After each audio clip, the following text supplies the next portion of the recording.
আপুনি নুপুৰ লাগিলে লাখ টকীয়া পিন্ধক, সি স্থান পাব ভৰিত। সেন্দুৰ লাগিলে আপুনি 5 টকীয়াই লওক, সি স্থান পাব শিৰত। হয়নে নহয়? এতিয়া হৃদয়খনৰ মাজত যদি আমি গ্ৰাম্য কথা অলপ ভৰাই লৈ আহিছোঁ, যিখিনি ইয়াত পাতিম, হয়নে নহয়, তেতিয়াহ'লে স্কুললৈ আহিছোঁ যদিও তেওঁ মানে সফল নহ'ব। কাৰণ কেলৈ? বেগত কিতাপ নাই। এই কথাষাৰ এইকাৰণে কোৱা হৈছে, আমাৰ ফালে বহু সমাজত এনেকুৱা মানুহ আমি দেখিছোঁ যে নামগৃহলৈ আহে, ভাদ মাহত আমাৰ ফালে গোপিনীসকলৰ নাম লোৱাৰ উথপ থপ লাগে। এইফালে লাগেনে নাজানো। আপোনাৰ আজি বোলে গোপিনী 40 গৰাকী, কালিলৈ 80 গৰাকী, বাঢ়ি বাঢ়ি গৈ থাকে। যিমান আছে সকলো উঠি পৰি আহে। উদ্দেশ্য কিন্তু বেলেগ বেলেগো থাকে আমাৰ ফালে। এইফালে আছে নে নাজানো। তাৰমানে ইউনিফৰ্মটো ঠিকেই পিন্ধে, কাপোৰ সাজ পিন্ধি নামক গৃহলৈ বুলিয়ে ওলায়, বেগত কি ভৰাই লয় জানেনে? বোৱাৰীজনীক আজি ভালকৈ এচাত দিছোঁ, কথা নুশুনে নহয়। আহিয়ে চিধা গৈ লগৰ 3গৰাকীক বহি লৈ সেইফালে চুকতে কোপ মাতি, আজি বোৱাৰীক দিছোঁ এচাত। কিমান সহ্য কৰি থাকিবা? এনেকৈহে ক'লোঁ, তেনেকৈহে ক'লোঁ। আৰু সিফালে বোৱাৰীকেইজনী সেইফালে চুক এটাত বহি লৈ, আজি শাহুমাক উভতি ধৰিলোঁ আৰু উপায় নাই, সদায় আৰু কিমান সহ্য কৰি থাকিবি। এই যে মোনাটোত বেলেগ বস্তু লৈ আহিলে, ছাত্ৰ জীৱনৰ উদ্দেশ্য সফল হ'ব জানো? আমাৰো উদ্দেশ্য সফল নহ'ব বুলি কৈছে। মংগলাচৰণৰ ভিতৰত আমাক প্ৰথমে কৈছে যে এটা পবিত্ৰ মন লৈ ভগৱন্তৰ কথা শুনিবৰ কাৰণে প্ৰথমে কাইটো আমি ইয়ালৈ আনিব লাগিব। লগত মন নামৰ বেগটোত কেৱল নাম মাত্ৰ ভগৱন্তৰ কথা ভৰাব পৰাকৈ ঠিক কৰি আনিব লাগিব। আৰু আহিয়েই পোনে বাক্য উচ্চাৰণ কৰিব লাগিব, কি? ভগৱন্তৰ গুণনাম কীৰ্তন। যেতিয়ালৈকে মই নামগৃহত উপস্থিত থাকিম, তেতিয়ালৈকে মোৰ কাইটো ইয়াতে থাকিব লাগিব, মনটো ভগৱন্তৰ চৰণত থাকিব লাগিব, বাক্য কেৱল ভগৱন্তৰ ক'ব লাগিব। এই 3টা আধ্যাত্মিক বস্ত্ৰ আমাৰ যদি গাত থাকে, তেতিয়াহ'লে আমাৰ 3 বস্ত্ৰ সফল হ'ব। অন্যথা আমি ধুতি চেলেং গামোচা 3 বস্ত্ৰ ল'লে বাহ্যিকটোহে সম্পূৰ্ণ হ'ব, ভিতৰৰ কিতাপৰ বেগটোত কিন্তু বেলেগ বস্তু থাকিবও পাৰে। হয়নে নহয়? হয় নহয় জানো? গতিকে আইসকলে 3 বস্ত্ৰ লৈ কেনেকৈ আহিব? সেইকাৰণে আমাক কোনোবাই গীতৰ মাধ্যমে কৈছে, 3 বস্ত্ৰ ল'লেই জানা ভকত নহয়, প্ৰসাদ খালেই জানা বৈষ্ণৱ নহয়। হয়নে নহয়? 3 বস্ত্ৰ ল'লেই বৈষ্ণৱ হ'ব, ভকত হ'ব নোৱাৰিব, যদিহে দেহ মন বাইক এই 3টা ভগৱন্তৰ চৰণত নাথাকে। এতিয়া আইসকলেও যদি কায় মন বাইক 3টা বস্তু ভগৱন্তৰ চৰণত দি ৰাখে, তেতিয়াহ'লে বাহ্যিক বস্তু যিয়েই নহওক, আভ্যন্তৰীণ তেখেতৰ বেগটোত কিতাপ সোমাই আছে। তাৰমানে 12টা বজাত তেওঁ বেলেগ কাপোৰ পিন্ধি যদিও গৈছে, উদ্দেশ্য তেওঁৰ কি? কিতাপ পঢ়া। তেওঁ সফল হ'বনে নহ'ব? নিশ্চয় হ'ব। আচ্ছা, মংগলাচৰণৰ ভিতৰত আমি আৰু ঢেৰ কথা নকওঁ, আৰু এটা মাত্ৰ উদাহৰণ দিব বিচাৰিছোঁ। এনেকুৱা ঢেৰ কথা আছে যে মংগলাচৰণৰ এনেকুৱা ধৰণৰ ঢেৰ আচৰণ আছে, যিখিনি আচৰণ শুদ্ধ কৰি নামগৃহলৈ আহিলে ভগৱন্তৰ গুণনাম কীৰ্তন কৰাৰ ক্ষেত্ৰত আমি অকণমান সফল হ'ম, ভগৱন্তৰ কৃপাৰ পাত্ৰ হ'ম। অন্যথা ভগৱন্তৰ কৃপাৰ পাত্ৰ আমি হ'ব নোৱাৰোঁ। এইটোকে আমি আকৌৱে মংগলাচৰণ ইমানতে এৰি দিম।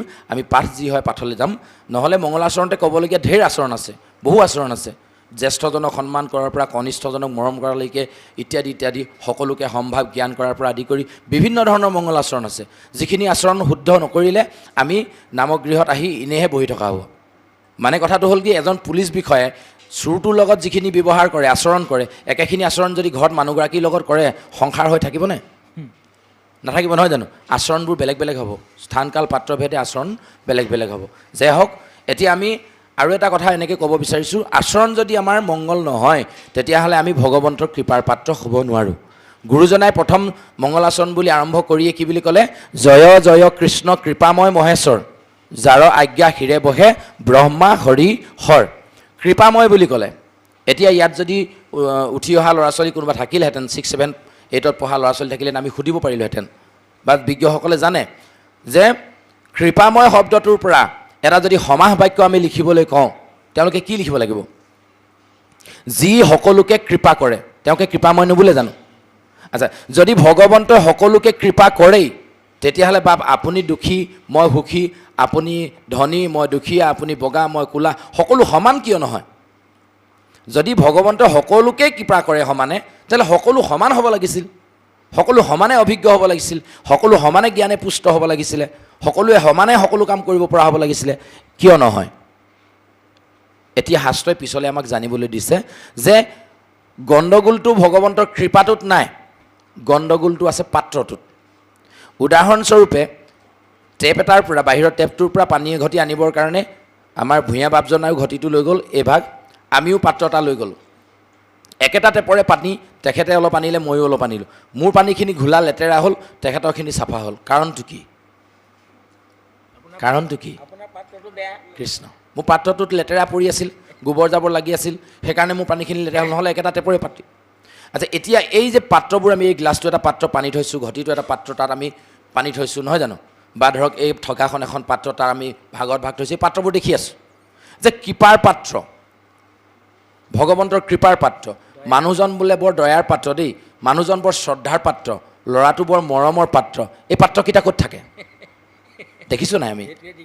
এইকেইটাবোৰ বাহ্যিক পাত্ৰ আমি দেখি আছোঁ যে এই যে মৰম থকা পাত্ৰটো, কৰুণা থকা পাত্ৰটো, দয়া থকা পাত্ৰটো ক'ত থাকে?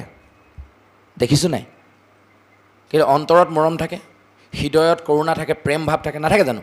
অন্তৰ বা হৃদয় বুলি এডোখৰ জেগা আছে, এডোখৰ পাত্ৰ আছে, য'ত ভগৱন্তৰ কৃপাটো পৰে। এতিয়া সেই পাত্ৰটো যদি লেতেৰা থাকে, ভগৱন্তই আজিৰ দিনত সমস্তকে সমানে কৃপা কৰিব। কেলৈ? আমি সমস্তই ভগৱন্তৰ চৰণত তেওঁৰ কথা শুনিবৰ কাৰণে আহিছোঁ, তেওঁৰ ওচৰত আমি সেৱা ধৰিবৰ কাৰণে আহিছোঁ। গতিকে ভগৱন্তই আজি সমস্তকে সমানে কৃপা কৰিব। এতিয়া মোৰ পাত্ৰটো যদি লেতেৰা হৈ থাকে, তেতিয়াহ'লে ইয়াৰ পৰা মই লেতেৰা কৃপা অলপ লৈ যাম, আৰু আপোনালোকৰ পাত্ৰটো চফা, গতিকে আপোনালোকে কৃপাখিনি, ভগৱন্তৰ কৃপাখিনি চাফাকৈ লৈ যাব। তেতিয়াহ'লে আপোনালোকৰ উপকাৰ হ'ব, মোৰ অপকাৰ হ'ব, হ'বনে নহ'ব? গতিকে এই হৃদয় নামৰ পাত্ৰটো চফা আমি কেনেকৈ কৰিম? বাহ্যিক পাত্ৰবোৰ আমি দেখি থাকোঁ কাৰণে তাক লেতেৰা দূৰতে এৰাই দিওঁ। এই উদাহৰণটো আমি প্ৰত্যেক জেগাতে দিওঁ, আজিও কওঁ। আমাৰ ফালে এজন বাপ আছিল, ভূপেন ভৰালী। তেৰাক এদিন কোৱা হ'ল বোলে, নহয়, নামঘৰত শৰাই ভাগি আপুনি অৰ্পণা কৰক। শৰাই ক'ত অৰ্পণা কৰে? মণিকূটত, নহয় জানো? মণিকূটত তেওঁ শৰাই ভাগ অৰ্পণা কৰিবলৈ কোৱা হ'ল। তেখেতে ক'লে, বাপ মোক বোলে চেণ্ডেল পিন্ধি যাবলৈ দিবনে? বেয়া লাগিছে শুনি ন? যদিও হাঁহিছোঁ, কথাটো শুনি বৰ অদ্ভুত নিচিনা লাগিছে। শৰাই সজাবলৈ কৈছে, আকৌ চেণ্ডেল পিন্ধি যোৱাৰ কথা কৈছে। আমি দিম নে নিদিম? আমিতো বাদ দিয়ক, এই তৃতীয় চতুৰ্থ শ্ৰেণীত পঢ়া ল'ৰাটো ক'ব বোলে, চেণ্ডেল পিন্ধি নাহিব, অকণ মণিকূটটো বাদেই দিয়ক, নামগৃহত সোমাবলৈকে নিদিব। কিয় নিদিয়ে? চেণ্ডেলযোৰে বিভিন্ন ধৰণৰ জেগা গচকি আহিছে, লেতেৰা গচকি আহিছে, গতিকে চেণ্ডেলযোৰ ভিতৰলৈ নিয়াটো মানা আছে। লেতেৰা পবিত্ৰ জেগাডোখৰ লেতেৰা বস্তুটো আমি কিয় ভৰাম? চিধা চিধিকৈ উত্তৰটো ওলাই আছে। আচ্ছা, মই ঘৰৰ পৰা খোজকাঢ়ি আহিম খালী ভৰিৰে, তেতিয়া মোৰ ভৰিটো ভিতৰলৈ ভৰাবলৈ দিব নাই? ভৰিটো খুলি থৈ আহিম নি বাহিৰত? মই যেনিবা ঘৰৰ পৰা খালী ভৰি আহিলোঁ, ইয়াৰ পৰা মোৰ ঘৰ যেনিবা আধা কিলোমিটাৰ দূৰত আছে, আধা কিলোমিটাৰ ৰাস্তা মই খালী ভৰিৰে খোজকাঢ়ি আহিছোঁ, ভৰিটোতো মই বাহিৰত খুলি থৈ আহিব নোৱাৰোঁ চেণ্ডেলযোৰ নিচিনা। ভৰিটোতো মই ভিতৰলৈ সোমাবই লাগিব তেতিয়াহ'লে। তো ভৰিটো ধুই সোমাম, চেণ্ডেলযোৰ ধুই সোমাম আকৌ, তেতিয়া হ'ব নাই? তথাপিও নিদিয়ে। কিয়? যাৰ স্থান য'ত, স্থান অনুপাতেহে মান পায়। আপুনি নুপুৰ লাগিলে লাখটকীয়া পিন্ধক, সি স্থান পাব ভৰিত। সেন্দুৰ লাগিলে আপুনি 5 টকীয়াই লওক, সি স্থান পাব শিৰত, হয়নে নহয়? গতিকে চেণ্ডেলৰ স্থান সদায় বাহিৰতেই, গতিকে তাক তাতে স্থান দিব লাগিব। এই যে বাহ্যিকভাৱে লেতেৰা বোলা বস্তুটো দেখিলোঁ, তাক কোনো কাৰণত ভিতৰলৈ আনিবলৈ দিয়া যিটো অনুমতি প্ৰদান আমি নকৰিলোঁ, বাহিৰতে থলোঁ। ঠিক তেনেধৰণে আত্মাত যিখিনি লেতেৰা মই লৈ আহিছিলোঁ ঘৰৰ পৰা, ঘৰ বাৰী, ল'ৰা ছোৱালী, গৰু ছাগলী, টকা পইচা, বিভিন্ন ধৰণৰ যিখিনি মোনাত ভৰাই আনিছিলোঁ, এইখিনি পোনে আহি নামসিংহতে, কিছুমান নামঘৰত নামসিংহ ভাগ দিয়ে, বাটচৰাতে নাই যদিও আপুনি বাটচৰাতে সেৱাভাগ জনাই ভগৱন্তৰ নামসিংহৰ প্ৰতি সেৱাভাগ ধৰক। কাৰণ গুৰুজনে আমাক দিছে, পুণ্য অৰণ্যৰ মাজে মাধৱৰ নামসিংহ, প্ৰকাশ কৰয় আতি বৰে, যাৰ ধ্বনি শুনি ভয়ে পাপমতী হস্তি চয়, পলায়তি তাসতে লৰে, হয়নে নহয়? গতিকে আমি আমাৰ এই যিবোৰ লেতেৰাবোৰ তাতে খুলি থৈ গুচি আহিব লাগিব। মায়াৰ কাপোৰবোৰ আমি তাতে খুলি মাত্ৰ 3 বস্ত্ৰলৈ সোমাম, সেই যে মন বাইক, আৰু ঘূৰি যাওঁতে লাগিলে সেইখিনি আমাৰ লগত লাগিয়ে যাওক, এইখিনি ল'বই লাগিব। কেলৈ?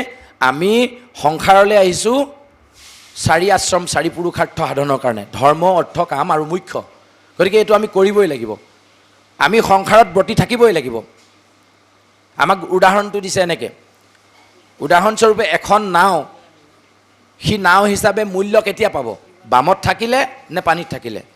একে নাও ধুনীয়াকৈ বনাই মেলি বাপজনাই নদীত ধুনীয়াকৈ ইপাৰ সিপাৰ ক'ব পৰাকৈ থৈ দিছে, আৰু মই ঘৰৰ চোতালত সজাই থৈছোঁ। নাওখনৰ মৰ্যাদা ভূঞা বাপৰখনে পাবনে মোৰখনে পাব? ভূঞা বাপৰখনে পাব।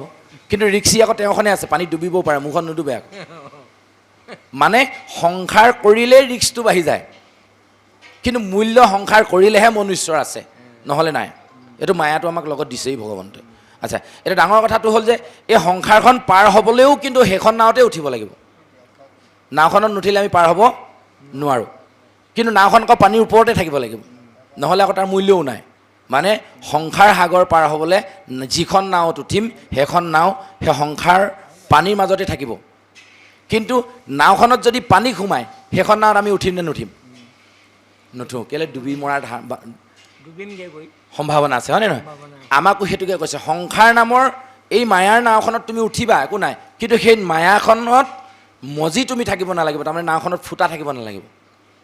আমাৰ বিষয় নাওখন আমাৰ ফুটা, সেইকাৰণে আমি সেইখনত পানী সিঁচোতে ইপাৰ পাবলৈ দেৰি লাগে। এই ল'ৰাটোৰ মানে হিঁচা, সেইফালে ছোৱালীজনীৰ কাৰণে হিঁচা, এইফালে মাৰ কাৰণে হিঁচা, দেউতাৰ কাৰণে হিঁচা, এই যে মায়াবোৰৰ মাজত আমি সিঁচোতে পানী সোমাই আছে ন ইফালৰ পৰা গোটেই ফুটা। এই ফুটাবোৰেদি পানী সোমাওঁতে ভগৱন্তৰ কথা মানে ঢালিছোঁ ফুটাত, ইফালে ওলাই গুচি গৈছে।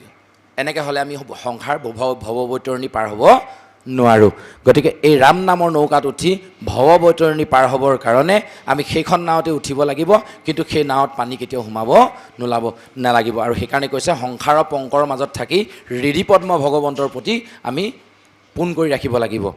হৃদিপদ্ম ধৰি গজেন্দ্ৰে ত্ৰাসী মধুসূদন কৰাৰ কাৰণে গজেন্দ্ৰে মুকুতি লাভ কৰিলে, এনেধৰণৰ কথা আমাক কৈছে। এনেকুৱা ধৰণৰ বহু ধুনীয়া উদাহৰণে সৈতে আমাৰ মংগলাচৰণ ভাগ গুৰুজনে আমাক আগবঢ়াইছে।